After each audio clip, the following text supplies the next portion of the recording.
After 3 days of devastating losses that had cost nearly half his fleet, Fleet Admiral Zektar made the hardest decision of his long military career and ordered a general retreat from the Sol system. His flagship was crippled with weapons that seemed to rewrite reality itself, while his remaining commanders reported equipment failures that made no sense according to known physics.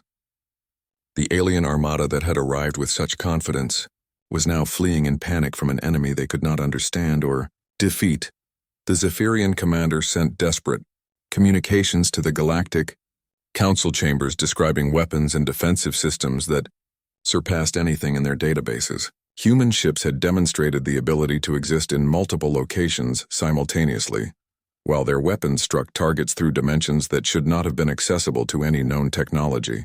Most terrifying of all, the humans had shown restraint and victory by allowing the alien survivors to escape when they could have easily destroyed every enemy. Vessel Admiral Lisa Kane stood on the bridge of the UCS Defiance watching the alien fleet retreat in disorder while her tactical officers requested permission to pursue and finish the enemy forces. She could have ordered the complete destruction of every alien ship and sent a message that would have echoed across the galaxy for generations.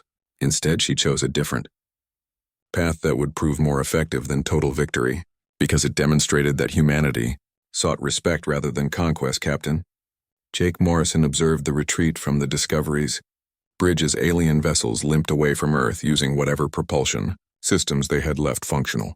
Dr. Maya Patel monitored their communications and translated the panicked conversations between fleet commanders who struggled to explain their defeat to superiors who would not believe their reports. The confident alien empire that had demanded humanity's surrender was now facing the reality that they were no longer the dominant force in the galaxy.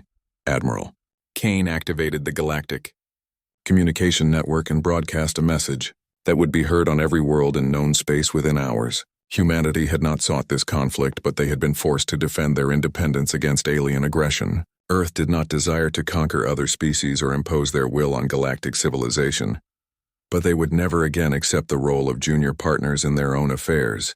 The age of alien dominance over younger species was ending, and a new era of equality was beginning. Commander Alex Torres coordinated the post-battle operations as human ships rescued alien survivors from damaged vessels and provided medical assistance to wounded enemy crews. This act of mercy surprised the aliens who had expected humans to behave like the savage primitives they had been described as in Council propaganda. The cybernetic officers' tactical network ensured that every rescue operation proceeded smoothly while demonstrating humanity's capacity for both devastating warfare and compassionate behavior. Dr. Elena Rodriguez emerged from her secure command center beneath Earth to address the scientific community about the breakthrough technologies that had made victory possible. Her Prometheus project had succeeded in combining human innovation with alien science to create capabilities that neither species could have achieved alone. She warned that other races would now work frantically to match human innovations, and that the galaxy had entered a new arms race with humanity setting the pace of advancement. Chief Engineer Cole Bryant finally revealed the secret modifications he had been making to human ships for years as part of a network of engineers who had shared knowledge and resources to prepare for this day. His hybrid technologies had proven their worth in battle, while his manufacturing improvements would allow Earth to build new vessels faster than any alien species could match. The engineering revolution that had begun in hidden workshops was now transforming human civilization. Lieutenant Sam Carter analyzed battle data that would be studied by military academies across the galaxy for centuries to come. Her tactical algorithms had identified fundamental weaknesses in alien strategic thinking that stemmed from thousands of years of technological stagnation. While other species had grown comfortable with their established military doctrines, humanity had continued, evolving and adapting until they achieved capabilities that made conventional warfare obsolete. Within weeks of the battle, representatives from various alien species began arriving at Earth seeking diplomatic meetings with Admiral Kane and her staff. Some came offering alliance and technology-sharing agreements after witnessing human capabilities and restraint in victory. Others arrived with trade proposals and cultural exchange programs designed to build relationships with the galaxy's new power. Most importantly, they all came as equals, rather than superiors demanding submission. The Galactic Council chambers were forced to restructure their entire organization to accommodate humanity's new status as a peer rather than a subordinate member. Council laws that had restricted human expansion and technological development were quietly abolished while new treaties were negotiated on terms that recognized Earth's sovereignty. The alien species that had demanded humanity's surrender now found themselves adapting to a galaxy where humans could not be ignored or controlled. Jake Morrison received new orders to resume his exploration missions, but now his ship carried the backing of a civilization that commanded respect throughout known space. The Outer Rim territories that had seemed so dangerous just months ago were now open to human expansion, as alien species chose cooperation over confrontation. The captain looked forward to discovering what lay beyond the edge of mapped space, knowing that humanity would face those challenges as equals, rather than suppliants. Not all alien reactions were positive, as some species began secret programs to develop countermeasures against human technology, while others plotted revenge for their humiliation. The Zephyrian military establishment refused to accept that they had been defeated by primitives and began planning new strategies that would account for human capabilities. The galaxy had become a more dangerous place, but also one where humanity would never again be dismissed or underestimated. Admiral Kane established new protocols for human expansion that emphasized exploration and peaceful contact while maintaining the military strength necessary to defend their interests. Earth's shipyards worked around the clock to build vessels that would carry human influence to the furthest reaches of the galaxy, while research stations continued, developing technologies that would maintain their strategic advantage. Humanity had earned its place among the stars through strength, but would secure it through wisdom. The story that had begun with an alien ultimatum demanding humanity's surrender had ended with the establishment of a new galactic order where humans were recognized as equals among the great civilizations of space. Jake Morrison and his crew represented the future as they prepared to venture into unknown regions with the confidence that came from proven strength and the knowledge that Earth would never again bow to alien demands. The galaxy had learned what happened when you underestimated humanity's greatest weapon, which was their refusal to accept that anything was impossible. The first shot of the war came from the Zephyrian fleet, when Fleet Admiral Zektar ordered his forces to demonstrate their superior firepower by targeting an abandoned mining station in the asteroid belt. Massive plasma cannons that could melt a city fired in perfect synchronization, sending streams of superheated energy across space toward their target. The alien commander expected this display of overwhelming force to convince the humans to surrender before the real fighting began, but Admiral Kane had other plans. The UCS Defiance moved to intercept the plasma barrage with energy shields that should not have been able to stop such a powerful attack. Instead of simply absorbing the alien fire, the human flagship did something that made every sensor operator in both fleets question their equipment. The defensive screen somehow amplified the incoming energy and redirected it back toward the Zephyrian vessels with twice the original power. 3 alien cruisers vanished in brilliant explosions as their own weapons destroyed them. Captain Jake Morrison watched from the Discovery's bridge as chaos erupted across the alien communications channels, with officers reporting impossible readings and demanding explanations that their commanders could not provide. The confident chatter that had filled enemy frequencies was replaced by panic as the aliens realized that their most powerful weapons had been turned against them by technology they could not understand. Jake felt a grim satisfaction as he witnessed the moment when galactic bullies discovered they had picked on the wrong species. Admiral Kane seized the initiative and ordered her fleet to advance while the aliens were still reeling from the shock of their failed demonstration. Human ships moved with impossible agility through space as their new inertial dampening systems allowed maneuvers that would have crushed any normal crew. The vessels accelerated and changed direction in ways that violated everything the aliens knew about physics while maintaining perfect formation and coordination. Commander Alex Torres coordinated the human attack from his position aboard the Discovery as his cybernetic implants interfaced directly with the fleet's tactical network. His enhanced brain processed targeting data faster than any alien computer, while quantum communication systems allowed him to coordinate with every human ship simultaneously. The precision of the human assault seemed almost supernatural to alien observers, who had never faced such perfect tactical coordination. The first wave of human attackers reached the alien formation and unleashed weapons that redefined the meaning of devastation. Energy beams that folded space and time sliced through alien hulls like they were made of paper, while projectile weapons that existed in multiple dimensions simultaneously bypassed every known defensive system. Zephyrian dreadnoughts that had ruled battlefields for centuries found their armor useless against human technology that operated on principles they had never encountered. Dr. Maya Patel monitored alien communications as reports flooded in from across their fleet about weapons and defenses that should not have been possible. Nexari science officers struggled to understand how human ships could be in three places at once, while ethereal commanders discovered that their phase-shifting abilities were useless against sensors that could track them through multiple dimensions. The technological superiority that the aliens had counted on was proving to be an illusion. Chief Engineer Cole Bryant pushed the Discovery's hybrid systems to their limits as Jake maneuvered the research vessel to avoid the growing battle while maintaining their position to observe and record everything that happened. Cole's modifications to their engines allowed impossible acceleration, while his improvements to their defensive systems kept them safe from stray weapons fire that would have vaporized any normal ship. He knew that this battle would be studied for generations, and he wanted to capture every detail. Fleet Admiral Zektar found his carefully planned battle formations crumbling as human forces demonstrated capabilities that made his strategic preparations worthless. Ships that his sensors could track suddenly vanished only to reappear behind his formations, while weapons that seemed to ignore the speed of light struck targets before his crews could even detect the attack. The veteran commander who had never lost a major engagement was watching his fleet being systematically dismantled by an enemy he did not understand.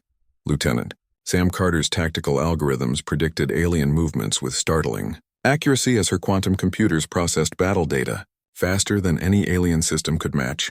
Her analysis revealed weaknesses in enemy formations that stemmed from thousands of years of fighting opponents who used conventional technology. The aliens had no experience dealing with weapons that could strike from multiple vectors simultaneously or defenses that turned their own attacks against them. Dr. Elena Rodriguez watched the battle from her command center deep beneath Earth, where her quantum reactors powered weapons that redefined the laws of physics. Her fusion systems generated energy outputs that had been thought impossible, while her dimensional folding technology allowed human ships to attack from angles that did not exist in normal space. Most importantly, her manufacturing systems were already building replacement vessels faster than the aliens could destroy them. As the engagement intensified, the true scope of humanity's technological revolution became apparent to both sides. Human ships that took damage simply regenerated their hulls using self-repairing materials, while their crews remained unharmed inside protective fields that absorbed impacts that should have been fatal. Weapons that ran out of ammunition somehow continued firing while defensive systems grew stronger the more they were attacked. The alien fleet that had seemed so overwhelming just hours ago was being torn apart by forces they could not comprehend or counter. Massive Zephyrian dreadnoughts broke apart under weapons fire that seemed to attack them from inside their own hulls, while Nexari crystal ships found their energy-based forms dispersed by fields that disrupted their molecular cohesion. Even the mighty hive swarm discovered that their numerical advantage meant nothing against opponents who could be everywhere at once. Jake Morrison realized that he was witnessing the birth of a new era in galactic history as humanity demonstrated that innovation could triumph over any numerical or technological advantage. The aliens had brought the accumulated military might of 12 species to crush one upstart world, but they had underestimated the greatest weapon in the human arsenal, which was their refusal to accept limitations imposed by others. What was supposed to be humanity's execution had become the galaxy's introduction to its new dominant force. As the first day of battle drew to a close, nearly a third of the alien fleet was either destroyed or crippled, while human losses remained minimal. Fleet Admiral Zektar stared at tactical displays that showed a catastrophe beyond his worst nightmares as the species he had dismissed as primitive systematically dismantled forces that had ruled the galaxy for millennia. The veteran commander who had never known defeat was learning what happened when ancient empires grew complacent and forgot that evolution never stops for those brave enough to embrace change. The 72-hour deadline expired at exactly 1200 hours Galactic Standard Time, and Admiral Lisa Kane stood before the communication array to broadcast humanity's response to the waiting alien fleet. Her voice carried across every frequency in the system as she delivered words that would echo through galactic history. Earth would not surrender its sovereignty, and humanity would defend its independence against any force that threatened their freedom. The die was cast, and there would be no turning back from the path they had chosen. Fleet Admiral Zektar received the human response aboard his massive flagship and felt a mixture of disappointment and grim satisfaction that the primitives had chosen the hard way. He had hoped that a show of overwhelming force would convince the humans to see reason, but their defiance meant he could now demonstrate to the galaxy what happened to species that challenged council authority. The Zephyrian commander began issuing orders to his fleet commanders to prepare for what he expected would be a brief and decisive engagement. Captain Jake Morrison arrived at Earth just as Admiral Kane finished her broadcast, and what he saw through the Discovery's main view screen made him question whether he was looking at the same planet he had left months ago. The human fleet assembling near Luna was unlike anything he had ever imagined possible. Sleek new warships with hulls that seemed to absorb light moved in perfect formation while energy signatures that made no sense according to known physics emanated from their cores. The UCS Defiance served as Admiral Kane's flagship, and it appeared to be 3 times larger than any human ship should have been able to achieve, using known construction techniques. Its hull was made from materials that shifted and flowed like liquid metal while maintaining perfect structural integrity. Behind it, dozens of new vessel designs displayed technology that violated everything Jake thought he knew about the limits of human engineering capabilities. Commander Alex Torres studied the tactical displays with his cybernetic implants working overtime to process the impossible data they were receiving from the human fleet. Ships moved without visible propulsion systems, while their energy outputs registered levels that should have required reactors the size of entire vessels. Defensive screens that bent light around the ships made them appear translucent, while weapons arrays that seemed to exist in multiple dimensions simultaneously tracked targets across impossible ranges. Dr. Maya Patel monitored alien communications as panic began to spread through the enemy fleet when their sensors started receiving data that contradicted everything they knew about human technology. Zephyrian tactical officers reported energy signatures that matched no known propulsion or weapon systems, while Nexari science specialists struggled to understand hull materials that seemed to exist partially outside normal spacetime. The confident chatter that had filled alien frequencies for days was replaced by urgent requests for updated intelligence. Chief Engineer Cole Bryant watched from the Discovery's engine room as the human fleet emerged from behind Luna in a display that would be remembered for generations. The UCS Titan led the formation as a massive dreadnought that rivaled the largest Zephyrian ships, but with technology that made their vessels look primitive by comparison. Its hull seemed to ripple with contained energy, while weapon ports that appeared to open into other dimensions tracked the alien fleet with predatory patience. Behind the Titan came cruisers and destroyers that moved through space like living creatures with adaptive armor that responded to threats in real time. Their engines left no detectable signature, while their weapons charged with energy patterns that made space itself seem to bend around them. Jake realized that these were not modifications of existing human designs, but completely new vessels, built from technologies that had been developed in absolute secrecy. Fleet Admiral Zektar stared at his tactical displays in growing disbelief, as his sensor operators reported readings that should have been impossible. The human ships did not match any configurations in Council databases, and their energy outputs were off the charts compared to anything Earth had possessed just months ago. For the first time in his long military career, the veteran commander felt uncertainty creeping into his tactical assessments as he tried to understand what he was facing. The alien fleet that had seemed so overwhelming just hours ago suddenly felt inadequate as reports flooded in from across the Armada about human capabilities that defied explanation. Nexari crystal ships that could phase through solid matter found their sensors blocked by human defensive fields, while ethereal vessels discovered that their invisibility was useless against human detection systems that seemed to see everything regardless of conventional stealth technology. Admiral Kane stood on the bridge of the Defiance watching the alien fleet through displays that showed her enemy in perfect detail, despite the vast distances involved. Her new ships carried sensors that could penetrate any known defensive measure, while their weapons could strike targets with precision that bordered on the supernatural. Most importantly, her crews had trained for months on these new systems, and were ready to demonstrate humanity's evolution from galactic newcomers to a force that commanded respect. Dr. Elena Rodriguez monitored the fleet from her command center, deep beneath Earth's surface where banks of quantum computers calculated firing solutions and tactical scenarios faster than any alien artificial intelligence could match. Her Prometheus project had succeeded beyond her wildest dreams in creating not just new weapons and defenses, but entirely new ways of thinking about space warfare. Humanity was about to teach the galaxy that innovation trumped tradition every time. Lieutenant Sam Carter coordinated communications between the human vessels using quantum entanglement systems that allowed instantaneous contact across any distance without the possibility of interception or jamming. Her tactical algorithms processed alien fleet movements and predicted their responses with accuracy that seemed almost magical to observers who did not understand the underlying technology. Every human ship knew exactly what every other ship was doing at all times, creating perfect coordination. The moment of truth had arrived as both fleets faced each other across the void of space, with the future of galactic civilization hanging in the balance. On one side stood the combined might of ancient alien empires with technology refined over millennia, and confidence born from never facing a serious challenge. On the other side was humanity with innovations that would rewrite the laws of physics and prove that evolution never stops for those brave enough to push boundaries. Jake Morrison realized that he was witnessing the end of one era and the beginning of another as the two fleets prepared for battle.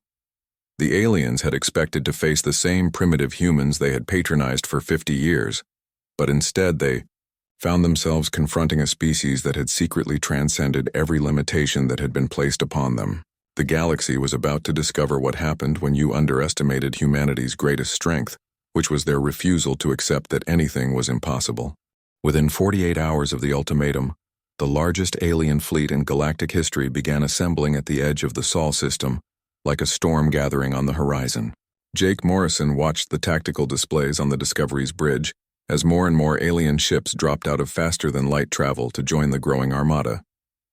800 warships from 12 different species created a blockade that stretched across space like a wall of metal and energy designed to contain humanity. The Zephyrian dreadnoughts were massive beyond anything Jake had ever seen before, with hull plating that gleamed like polished scales and weapons batteries that could crack a moon in half. Behind them came the Nexari crystal ships that pulsed with exotic energy patterns that hurt to look at directly. The insectoid hive brought their swarming attack craft that moved like living creatures through space, while the gaseous ethereals contributed phase-shifting vessels that flickered in and out of normal reality. Commander Alex Torres stood beside Jake, studying the sensor readings with his cybernetic implants interfacing directly with the ship's systems to process the overwhelming amount of data. Every few minutes, another alien fleet would arrive to join the blockade, and Alex's enhanced brain calculated their growing tactical advantage over humanity's known forces.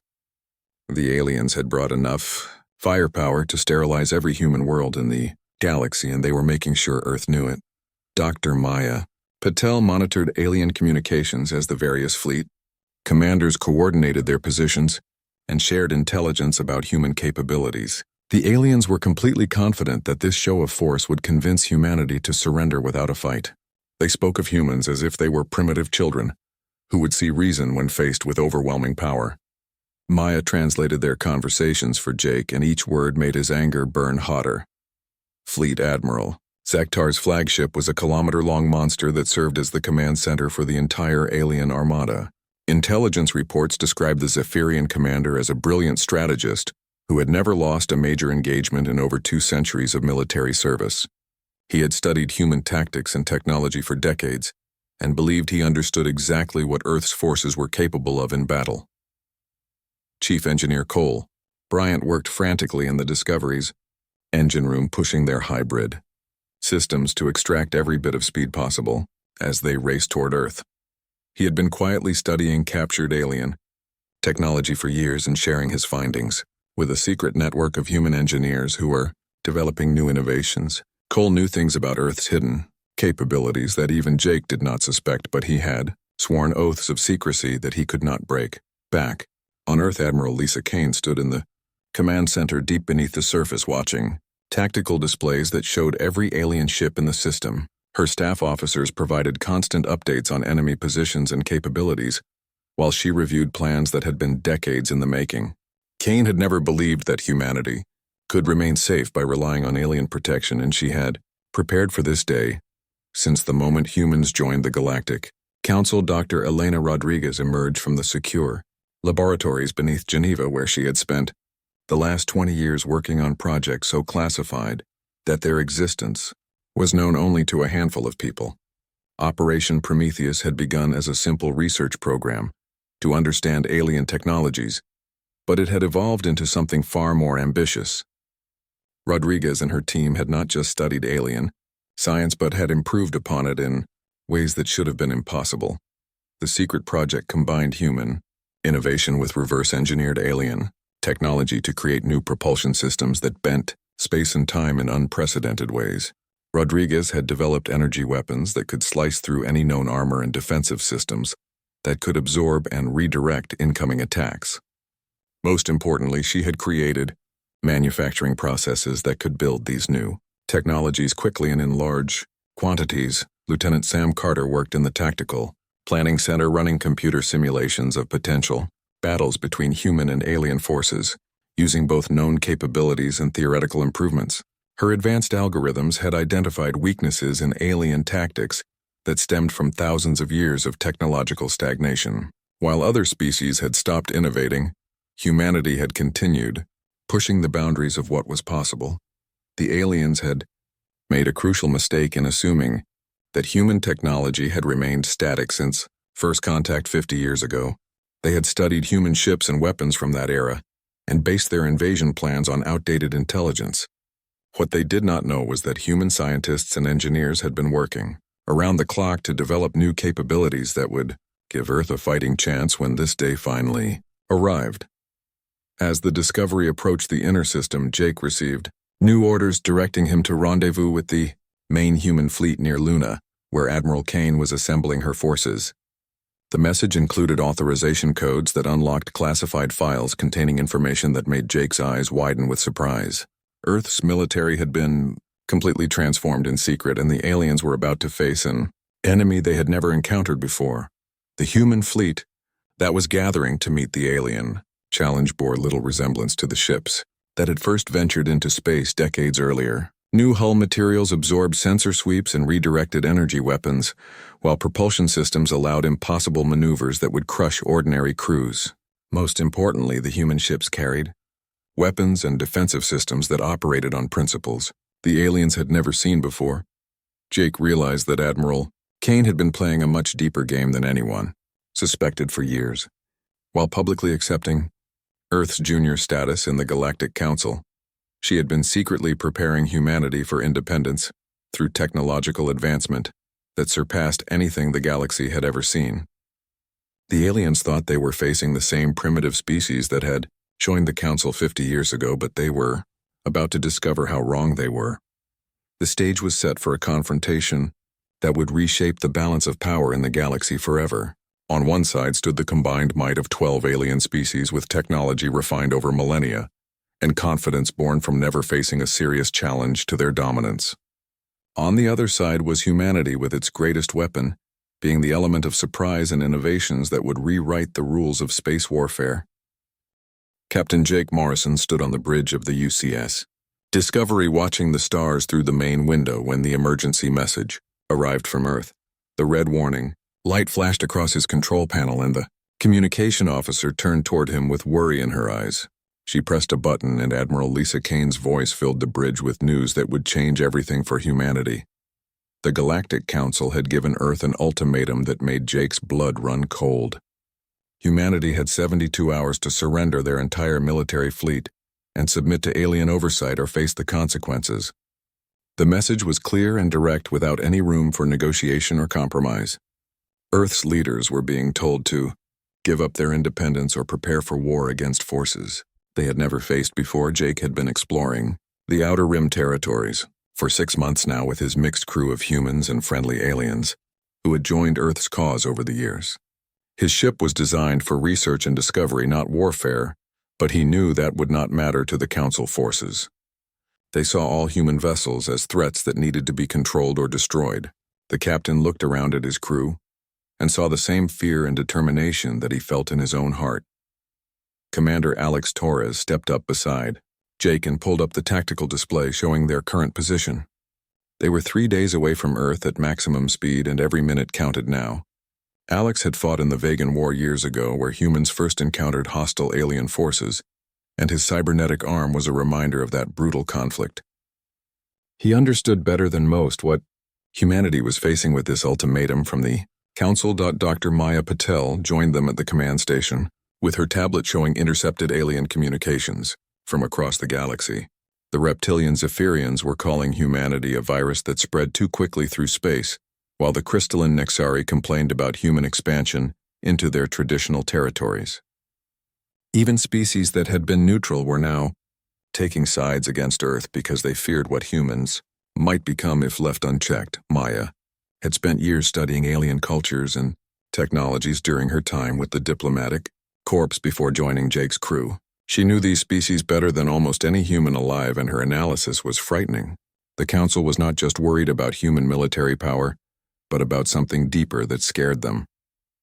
Humanity's rapid technological advancement and refusal to accept limitations made them unpredictable in ways that threatened the established galactic order.